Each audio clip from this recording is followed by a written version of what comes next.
تو ہم جن ہستیوں کو مانتے ہیں نا، میں ان بچوں سے کہوں گا کسی کے ساتھ ان کا مقایسہ نہیں کیا کرو. یہ ظلم ہے اہل بیت کے ساتھ، یہ ظلم ہے اہل بیت کا کسی سے مقایسہ کریں. اور یہ میں نہیں کہہ رہا، خود مولا علی نے نہج البلاغہ میں فرمایا لا یقاس بعلی محمد احد من هذه الامہ، امت مصطفیٰ کے کسی فرد کا مقایسہ اہل بیت کے ساتھ مت کیا کرو. مولا علی کا جملہ مکمل نہیں ہوا. کیف یصوى من جرت نعمتہم، وہ اہل بیت کے برابر کیسے ہو سکتے ہیں جو ان کے ٹکڑے کھاتے ہوں. تو سب کا مقام ہوگا مگر ان کا ان کے ساتھ ہوگا. اہل بیت کا مقابلہ نہیں کرو کسی سے. اہل بیت کا کسی سے، وہ ایسے ہیں تو اہل بیت ایسے ہیں تو وہ بھی ایسے ہیں، یہ باتیں نہیں کرو. یہ شایع نشان نہیں ہے، یہ معیار سے گری ہوئی باتیں ہیں. میں نے ایک جگہ ایک جملہ ابھی کہا ہے کچھ دیر پہلے کہ اگر مولا علی کو تلاش کرنا ہے تو چوتھے اور پہلے کی بحث سے نکلو. مولا علی قبل الخلق تھے، بعد الخلق رہیں گے، مع الخلق رہیں گے. حجت خدا کی بات ہو رہی ہے نا، امام حسین کی بات ہو رہی ہے نا. یہ خلق سے پہلے تھے، خلق کے بعد رہیں گے اور خلق کے ساتھ رہیں گے. کوئی زمانہ ان سے خالی نہیں رہے گا. یہ مہدی نہیں ہے، حسین ہے. خود علامہ اقبال نے کہا حقیقت ابدی ہے مقام شبیری، حسین ہمیشہ سے ہے، ہمیشہ رہے گا. حقیقت ابدی ہے مقام شبیری، بدلتے رہتے ہیں انداز کوفی و شامی. کوفی اور شامی بدلتے ہیں، حسینی نہیں بدلتا. جو روزانہ ڈھنگ بدلے، جو روزانہ رنگ بدلے، جو روزانہ در بدلے، جو روزانہ عقیدہ بدلے، وہ حسینی نہیں ہو سکتا. میرے بچوں، آپ کو اقلاع عمل دے رہا ہوں، حسین کے ماننے والے زمانے کو مڑ کر نہیں دیکھتے، موڑ کر دیکھتے ہیں. اپنا معیار اونچا کرنا ہوگا، اپنی سوچ کو بلند کرنا ہوگا، اپنے خیال کو بلند کرنا ہوگا، اونچی سوچ رکھنی ہوگی. سطحی سوچ رکھنے والے حسینی نہیں ہیں. لہٰذا یہ گھرانہ، اچھا میں نے عرض کیا کہ یہ قبل الخلق بھی ہیں، بعد الخلق بھی ہیں، مع الخلق بھی ہیں. یہ ایک ان کی کیفیت ہے. جب دنیا میں آتے ہیں تو ایک اور کیفیت ہے، جب قبر مبارک میں جاتے ہیں تو ایک اور کیفیت ہے، جب اٹھائے جائیں گے محشر کے اندر اس سے پہلے رجعت میں آئیں گے ایک اور کیفیت ہے، اور رجعت کے بعد جب محشر میں اٹھائے جائیں گے ایک اور کیفیت ہے. میں اگر انہی پانچوں مرحلوں کی کیفیتیں بیان کروں تو ایسا لگتا ہے کہ کوئی ایک خلا، ایک فضا، ایک جگہ، ایک مرحلہ، ایک موقع، ایک جگہ نہیں ہے جہاں یہ نہ ہو. خلق سے پہلے، سنگین باتیں تو نہیں کر رہا، خلق سے پہلے، خلق کے بعد. میرے مولا امام جعفر صادق علیہ السلام سدیر سیروفی راوی ہیں، امام کے خاص شاگرد ہیں، اصحاب اجماع میں سے ہیں، بڑے صحابہ کرام میں سے ہیں. وہ کہتے ہیں کہ میں نے امام سے پوچھا کہ مولا مجھے سیدہ کی عظمت کچھ عطا کریں، سیدہ کی عظمت پر کچھ عطا کریں. تو امام مسکرائے اور فرمایا کہ خلق نور فاطمہ قبل ان یخلق آدم بألف سنہ، اللہ نے نور فاطمہ کو حضرت آدم کی خلقت سے 2000 سال پہلے بنایا. بڑی عنایت، بڑی عنایت آپ کی توجہات. میرا سنی شیعہ مجمع فضائل سننے کے لیے آیا نا.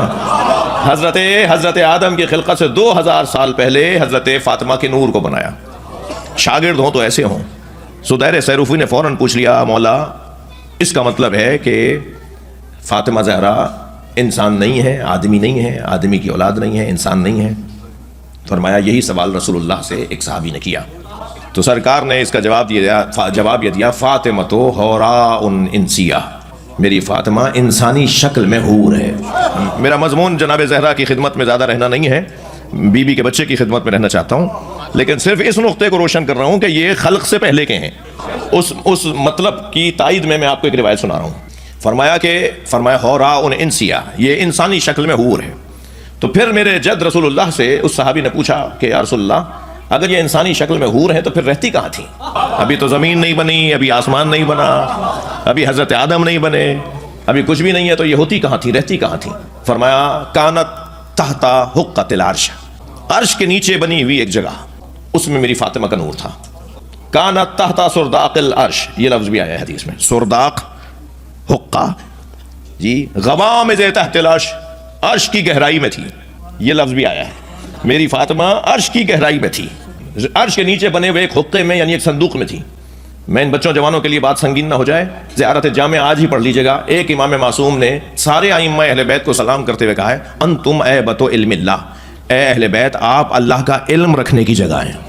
اللہ جہاں اپنا علم رکھتا ہے آپ وہ ہیں.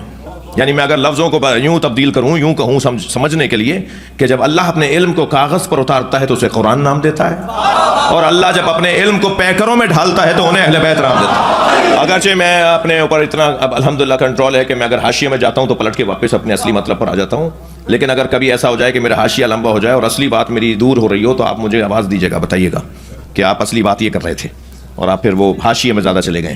کوشش کروں گا کہ پلٹ کے واپس اصلی مطلب پر آ جاؤں، اصلی سطر پر آ جاؤں. اور اصلی سطر میری یہ ہے کہ یہ اس کائنات سے، اس دنیا اور اس عالم سے پہلے کے ہیں. اب پہلے کے ہیں جب آسمان نہیں تھا، زمین نہیں تھی، سورج نہیں تھا، چاند نہیں تھا، تو لمحات نہیں تھے، آنات نہیں تھے، ساعتیں نہیں تھی، گھنٹے نہیں تھے، دن نہیں تھے، ہفتے نہیں تھے، مہینے نہیں تھے، سال نہیں تھے. تو اب میں پہلے کو کیسے سمجھوں گا؟ تو میرے بچوں جوانوں، کچھ باتیں سننے کی ہیں، سمجھ میں مرنے کے بعد آئیں گی. ساری باتوں کو یہاں سمجھنے کی کوشش نہیں کرو. کتنی ہی باتیں ہیں جو ہم اپنے بچوں کو نہیں بتاتے، اس لیے کہ ان کے سمجھنے کی نہیں ہے. کتنی ہی باتیں ہیں جو ماں کے شکم میں موجود جنین کو بتائیں گے تو سمجھے گا نہیں کہ دنیا کیسی ہے، لاہور کا فلاں محلہ کیسا ہے. وہ کہے گا مجھے کیا پتا، کیسے سمجھوں؟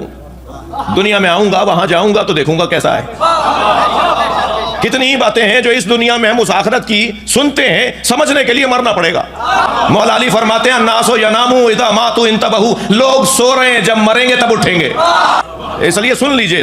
اور اگر کوئی کہے کہ جب ہمیں سمجھ میں ہی نہیں آئے گا، جب ہمارے کام کی بات ہی نہیں ہے، تو مولانا گھنٹہ لگا دیا آپ نے وہ باتیں بتانے میں جو ہمارے کام کی نہیں تھی، ہمیں بتائی کیوں رہے تھے؟ تو بھائی میں جن کی بات کر رہا ہوں ذکر سن کے آپ کے چہرے کھل رہے ہیں یا نہیں؟ ہمارا تو کام ہی یہ ہے کہ اللہ کی تسبیح کریں اہل بیت کے فضائل سن کر. جتنا اہل بیت کے فضائل کو سنا جائے گا، اللہ اکبر سمجھ میں آئے گا، اللہ کی وحدانیت سمجھ میں آئے گی جتنا ہم اہل بیت کو سمجھیں گے اور ان کی معرفت حاصل کریں گے. تو سرکار فرماتے ہیں کہ تحت حقۃ العرش، میری فاطمہ عرش کے نیچے بنے ہوئی ایک جگہ میں تھی. سوال کرنے والا بھی شاگرد حسین ہے، عظیم ہے. کہنے لگا یا رسول اللہ، پھر اس وقت فاطمہ کی غذا کیا تھی؟ جناب زہرا کی غذا سمجھ میں آ جائے تو حسین کی خود سمجھ میں آ جائے گی. فرمایا یا رسول اللہ اس وقت فاطمہ کی غذا کیا تھی؟ تو سرکار نے فرمایا تسبیح ہو و تقدیس ہو و تحلیل ہو و تحمید. میری فاطمہ 4 غذائیں وہاں لیتی تھی. پوچھنے والے نے پوچھا عرش کے ساتھ، عرش کے نیچے بنی ہوئی جگہ میں، گہرائی میں، عرش کی سنگینی میں، عرش کی گہرائی میں فاطمہ رہتی تھی، اس وقت میں غذا کیا لیتی تھی فاطمہ؟ تو سرکار نے فرمایا تسبیح ہو و تقدیس ہو و تحلیل ہو و تحمید. میری فاطمہ کی 4 غذائیں تھیں، تسبیح، تقدیس، تحلیل اور تحمید.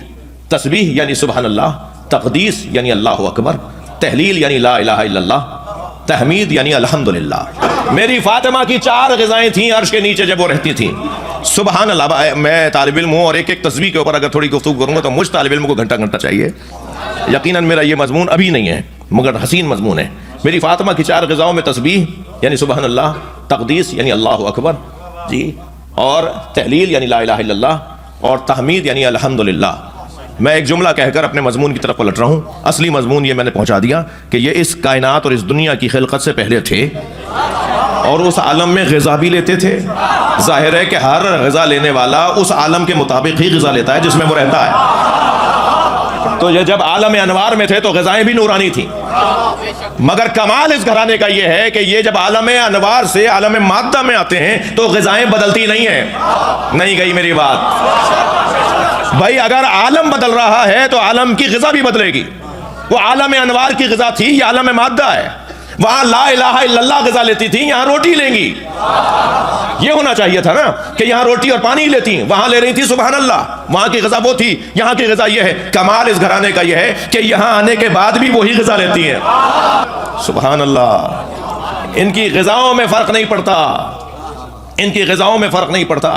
میرے مولا نے سلمان کو سینے سے لگا کر کچھ دیر تک لپٹائے رکھا. سلمان کہتے ہیں جب مجھے علی نے اپنے سینے سے علیحدہ کیا تو 3 دن تک کھانے پینے کی حاجت نہیں ہوئی. صلوات پڑھیں محمد و آل محمد پر. بھائی میں تو ایسی ہی گفتگو کروں گا، ذرا برداشت فرمائیے، قبول فرمائیے. حاشیہ زیادہ ہونے کا خوف ہے.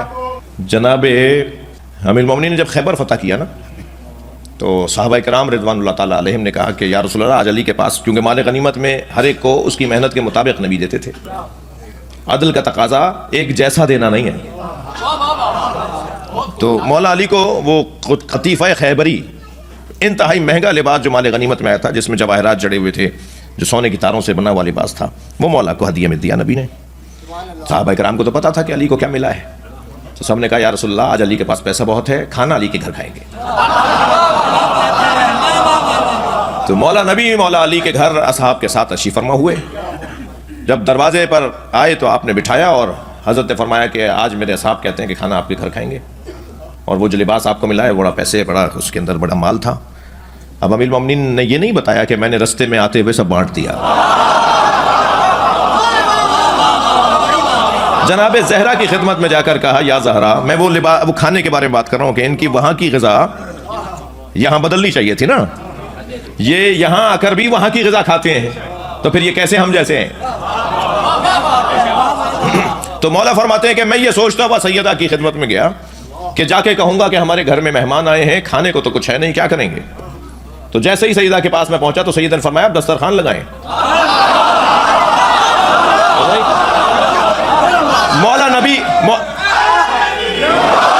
مولا نبی کو جا کر مولا علی نے بتایا کہ یا رسول اللہ ہمارے گھر میں کھانے کو کچھ نہیں ہے، فاطمہ نے مجھے کہا دسترخوان لگائیے۔ مولا نبی مولا علی کے ساتھ اس طرف بڑھے کہ جس جگہ جس حجرے میں جناب زہرا ہیں، تو کیا دیکھا؟ ایک طویل دسترخوان لگا ہوا ہے کہ جس پہ کھانے چنے ہوئے ہیں اور غذائیں ایسی ہیں جو دنیا میں آج تک کسی نے دیکھی نہیں۔ سبحان اللہ۔ فوراً نبی نے سجدے میں سر رکھا، سرکار دو جہاں نے فوراً سجدے میں سر رکھا اور سر اٹھا کے علی کو دیکھ کر کہا کہ جب مجھ پر قرآن کی یہ آیت نازل ہوئی کہ زکریا علیہ السلام نے مریم علیہ السلام سے کہا انا لک ھذا، یہ جو دسترخوان تمہارے سامنے نیا نیا ہر روز نیا لگتا ہے یہ کہاں سے آتا ہے؟ یہ طرح طرح کے کھانے جو تمہارے سامنے لگتے ہیں یہ کہاں سے آتے ہیں؟ یہ قرآن ہے نا، یہ قرآن کی آیت ہے۔ جب مجھ پر یہ آیت نازل ہوئی تو میں یہ سوچتا تھا کہ جو فضیلت مریم کو حاصل تھی میری فاطمہ کو کب ہوگی؟ اور آج میں نے اپنی آنکھوں سے اپنی فاطمہ کی فضیلت دیکھ لی۔